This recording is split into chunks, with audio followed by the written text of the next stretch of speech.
What's going on, Ravens fans? So after the first, looks like 2 days in free agency, a lot has happened. A lot has gone down. The Ravens, for those of us fans who've been keeping up with it, and even watch my Facebook posts and things like that, you know that Tony Jefferson has signed to the Ravens, and so has Danny Woodhead has also signed to the Ravens. They also re-signed Brandon Williams, which was a big get, especially considering just a few days ago, a lot of people assumed that all three free agents for the Baltimore Ravens would have been gone.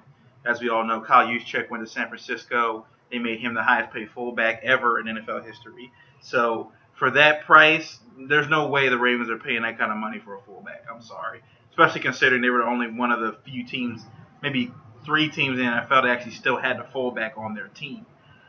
Ricky Wagner also he went to Detroit went there. It looks like he's going to probably play left tackle based on the money he's getting paid. So good job for him. He's going to get his money, but he was a later round pick. He wasn't an early round pick for the Ravens when he got drafted a few years ago. So looking ahead, they could probably go and find somebody deeper in the draft. The free agency isn't over, as Ozzie said today, that they're not done spending yet, so they still have some positions to fill. They cut Ladarius Webb. Dumerville is gone. Kendrick Lewis is gone. Therese Wright is gone. A few more dominoes so far. We don't know about what's going to happen to Terrell Suggs. His situation is very interesting only because the only way the Ravens will be able to save money would be after June 1st. So before June 1st, there's a lot of dead cap money or something like that would affect them negatively on the cap. But if they wait till after June 1st, they save like a ton of money cutting him. But based on the way things are going right now, unless some of the guys like Correa and Kafusi come in and play with the way they're expected to, and then maybe guys from last season step up, and then they draft maybe another red rusher or two in the draft. If those guys step up and maybe Terrell Suggs just becomes dead weight, then maybe they cut him. But maybe at this point it just doesn't seem profitable for the Ravens, and probably wait till next season. Maybe wait for him to retire or just go ahead and cut him, depending on what happens this coming season. But again, big get for the Ravens getting Tony Jefferson. He was nowhere on any of the analysts' radar as far as spots to land for him. A lot of pundits coming out of the Baltimore have said that Eric Weddle was a big factor for Tony Jefferson. He talked to him, convinced him to come to Baltimore and actually take less money. The Jets, I think the Browns are offering him over $1.5 million more than what the Ravens gave him on an annual salary. But I guess he realized, the Jets, their situation right now, and then the Browns being the Browns, that they're just going to wait too long for them to win. So I guess he looked at Baltimore, maybe they had a better shot winning now than those teams. And a good thing about Tony Jefferson is he was the number 2 ranked strong safety going into the free agency, right behind Eric Berry, which is a great find for the Ravens. He's only 25. He's actually gotten better since he's been in the NFL. They said since he got in the league up to this point, he's actually stepped it up big time. So he can only get better. I think that will definitely happen. Having Eric Weddle back there will definitely be really great for his development. And Eric Weddle can teach him the ropes and things like that. He can learn right alongside of him until Eric Weddle decides to hang the cleats up, and then Tony Jefferson can take over long term. So I think Tony Jefferson can definitely be a long-term find for the Ravens, which is definitely great. They didn't pick up any wide receivers. A lot of them have already gone elsewhere. Pierre Garcon, obviously, on the 49ers. Torrey Smith went to the Eagles. Alshon Jeffrey went to the Eagles. Brandon Cooks just got traded to the Patriots. So it looks like the Ravens aren't going to be able to find that number one that they were looking for. They're going to definitely have to go into the draft and find that wide receiver. Now, based on what they've done now, priority number one for them going into the draft, I think, is finding definitely a cornerback and wide receiver in the first 2 rounds. I think the edge rusher situation for the Ravens, they can find those guys in the 3rd and 4th round. They can find a few of them that's really deep with edge rushers this year. So I think they can wait till around the 3rd or 4th round. But in the 1st and 2nd round, they need to find that cornerback. There are going to be some quality cornerbacks there 1st and 2nd round. And if they want an elite wide receiver, they're going to have to definitely grab him in the first 2 rounds. If you wait till later in the rounds, they're most likely going to probably get a slot guy.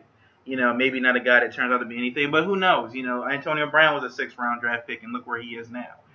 But it's just the Ravens' track record hasn't been good when it comes to finding elite wide receivers. They just don't have either the scouts or whatever to find those guys. They're good at signing them in free agency, not good at developing wide receivers. So we'll see what happens there. Um, as far as what the Ravens have done at this point, they did a great job of keeping Brandon Williams, keeping the middle of that line intact. I think they did an awesome job with that. If they had lost Brandon Williams, then you definitely expect guys like Carl Davis to try to step up into his second year. He faced some injuries last season, so he isn't 100%. But Brandon Williams, as big as he is, has actually gotten better over the last few years. And the thing the Ravens wanted to do this season is try to keep more of their own. Yeah, they lost Kyle Juszczyk and Ricky Wagner, but keeping Brandon Williams was very key. He's going to be another Haloti Ngata for me. Keeping him was very important to keeping the anchor of that defensive line intact. If not, you're throwing a whole bunch of first-year rookies or second-year guys who had some injury issues into the fire, trying to produce at that same level, and it's going to take a little bit of time to get going. So I think signing him was a very big get, and now they can focus on getting edge rushers, getting some more pass rushers now. Like I said, there's still some probably out there in free agency that they can go ahead and get for cheap. Pierre Paul is out there. I know a lot of people may not think that he would be decent, especially with the finger issue, but you look like he played last year in that Giants defense. He played really good, even though he had literally one hand and a half to play with. But he played really good in that Giants defense, and he's very experienced. I think he would come for really cheap if the Ravens just waited long enough. They go ahead and wait long enough, and then they could probably get him on the cheap, and then you could still bring in and draft another edge rusher in the draft. I have a couple of them. The Ravens have also showed some interest in Morris Claiborne, the former cornerback from the Dallas Cowboys. He's around 27, 28 years old, but he's an experienced cornerback. He's not a lockdown guy, but he is experienced. I think he gets the job done for what he's asked to do. And when you got Tavon Young there, I think already now coming into his own, going into his second year, he can only get better, I think, at this point. So I think for the Ravens, if they were to sign Morris Claiborne for the right player, right price, then I think he would be a good get. He's definitely a better pick than trying to go at Sharice Wright and Jared Powers. I think definitely a better pickup than those guys, and Kyle Arrington. So I think that would be definitely a good pickup. Other new Raven news, Kenneth Dixon gets suspended for 4 games. I guess we'll find out more as the weeks go on about what really happened. But maybe he took a supplement or something. That's always a story that he didn't know what was in the supplement. He didn't go through the proper channels in the Ravens organization to make sure this whatever he was taking was clean. It was good for him to take, and other stuff. So I just think, as of right now, the Ravens are in decent shape. They still have plenty of holes to fill. When it comes to the wide receiver position, losing Steve Smith, you don't have that it guy. You still got Mike Wallace. They did pick up his option, but they still don't have that it guy. Mike Wallace he's a one-trick pony. He's got great speed, but he's a fly route guy. Bashar Perryman, he showed some flashes during the season, but we just don't know with him. He had a kind of a shaky start to last season, but towards the end looks like he picked it up a bit. But can you count on him to be a guy to get 10, 12 catches a game and 100-something yards, being Antonio Brown for the type guy for the Ravens? You still got Chris Moore. You still plenty of guys, I think, and Kamari Eaton's still out there, free agent guys that have been unproven at this point. You don't know what you're going to get out of them. And now the Danny Winhead signing looms larger for the running back situation, because now the Kenneth Dixon's going to be out for 4 games. And they said because of the bye week, essentially he's going to be out for 5 weeks, because he can't get back into the facility until they start. So the bye week doesn't count because no one's going to be there. So he's going to have to really wait 5 weeks until he can get back into playing football, and he can have no association with the team for 4 weeks. So he's got to find a way. Make sure he can get what he can out of training camp and the mini camps and OTAs, go to all that stuff. And the Ravens have to get him on some kind of program to keep him in football shape for 4 weeks until they put him back out there. So expect the Ravens, I think, in the later rounds in the draft to probably find another running back. But they don't feel like Buck Allen capable enough of taking on that extra role, then maybe they go in the draft and find another running back there. But yeah, the wide receiver situation, I think for me, and definitely the cornerback situation, are very key points for the Ravens. They got to get that secondary locked down. And Jimmy Smith, while he is the best cornerback we've had probably since Chris McAllister, he can't guarantee you can't count on him for 16 games. He's at some point he's going to get hurt. So having depth there is going to be crucial. So I definitely expect the Ravens to pick at least 2 quarterbacks in the draft this year, especially and sign a couple in the free agency as well. They need the bodies in cornerback position just because Jimmy Smith gets hurt, so they need somebody to be able to go in there. And that's why I think Morris Claiborne would be a good pickup because he's a veteran guy and he's not going to do anything that's going to cost you the football game. He's not going to do anything spectacular, but he's not going to do anything that's going to make you lose it either. So picking him up would definitely be a good pickup if he needs to move over to the other side if Jimmy Smith gets hurt. So I think that's a good pickup for them. I said edge rusher. I think they can find that guy in the draft. And, you're waiting on if Matt Judon ends up progressing like he did towards the end of the season. Maybe he goes forward and becomes the guy we think he's going to become. So there's a lot of unproven guys that where the Ravens, I think, are counting on to take that next step. And I think that's the whole point going into this season is who's going to make that leap? Who's going to make that next step and to become a great football player? And you said the Ravens haven't hit on certain drafts is because some of those guys either have, for whatever circumstance, either gotten hurt. Like Matt Elam, he only had maybe 1 or 2 seasons to really play. He was hurt most of the time he was here. Barely even played. So he never really got the opportunity to kind of just develop and become a better football player. So, you're hoping the guys, like I said, Matt Judon and maybe Correa and Kafusi that they drafted last year start to come on. Zachary Orr gets hurt, and the injury bug has really gotten on the Ravens really hard, and you kind of hope this year that doesn't happen. They got to find a way to get this thing moving because the front office and the coaching staff is at a very pivotal point in their tenure here at the Ravens. Is that the coaching staff knows, especially Harbaugh knows, that if he doesn't get it done, at least get to the playoffs this year, then he's out. He's gone. He's not coming back. He's done. And Ozzie has to know that, if he misses on another draft where these guys don't pan out and things like that, that he's probably going to be on retiring or as well and trying to be ushering in a new era here in Baltimore. So a lot of guys, I think, are feeling the pressure to win now. And you can definitely see usually the Ravens wait in free agency for a couple of days before they sign anybody. The Ravens getting stuff done before the deadline, a day before the deadline even happened. So you could tell they're being aggressive this year and trying to get stuff done. Re-signing guys. They just restructured Dennis Pitta's deal to try to get more cap space as well. So definitely expected to make more moves in the coming days. But yeah, that's it so far. I said a lot of stuff happening.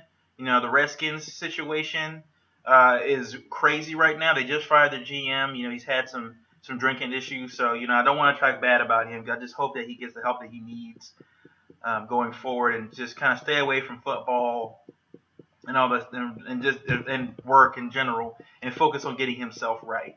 I just pray for him and his family that the last couple of jobs apparently he's been fired from his GM because of his drinking, and I hope that he gets himself he gets better and hopefully nothing tragic happens to him. So, but yeah, they lost Pierre Garçon. Deshaun Jackson is gone. Chris Baker is gone. Apparently, Kirk Cousins does not want to be there because he demanded to be traded. He doesn't want to be there.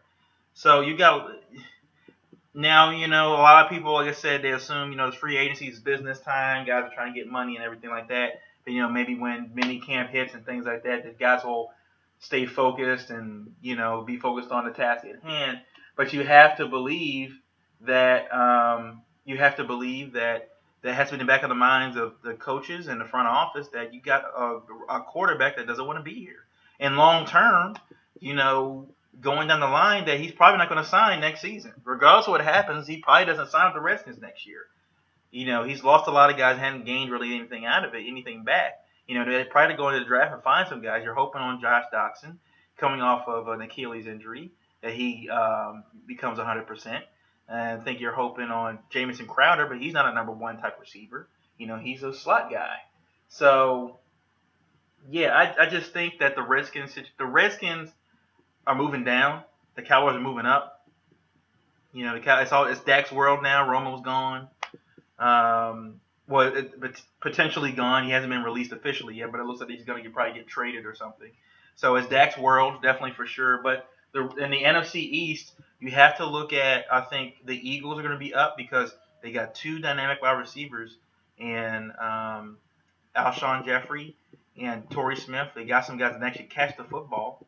Now, whether Alshon can stay healthy, we'll see. But you got a guy, and Alshon, you got a quarterback that has a big arm, and if they can get a decent line around Carson Wentz, I think it can be pretty good. And they did win like 5 in a row last year before they started to fall apart. So I think they're definitely a team that can get there.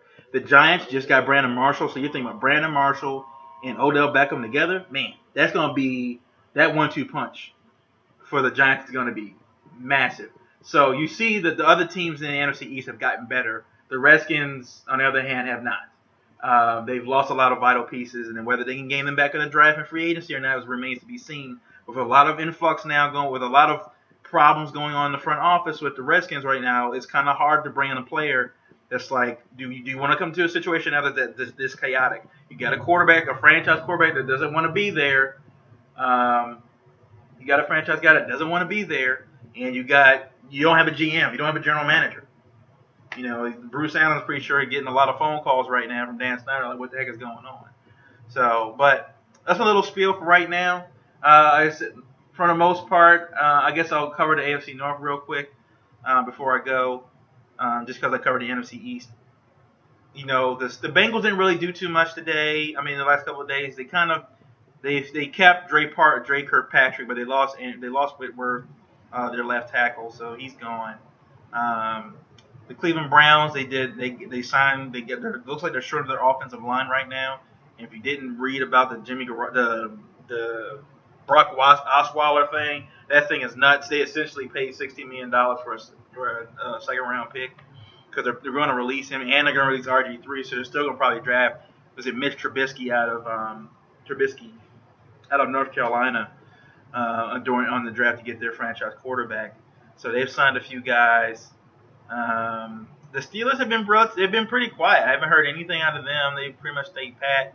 They got Jamison Harrison back. It's gonna be like 40 this year, I think. So, but I didn't really see too much movement. They didn't really need to do too much. I think the Steelers maybe keeping their own guys, but as far as I know, they didn't really need to do too much. I think they're going to focus more on the draft than anybody else. But the Ravens needed to get some guys in free agency to kind of get some more veteran leadership, some younger guys with more talent on both sides of the ball. And that's why I said I don't think they're done yet. So they still have some wide receivers out there they can go look at.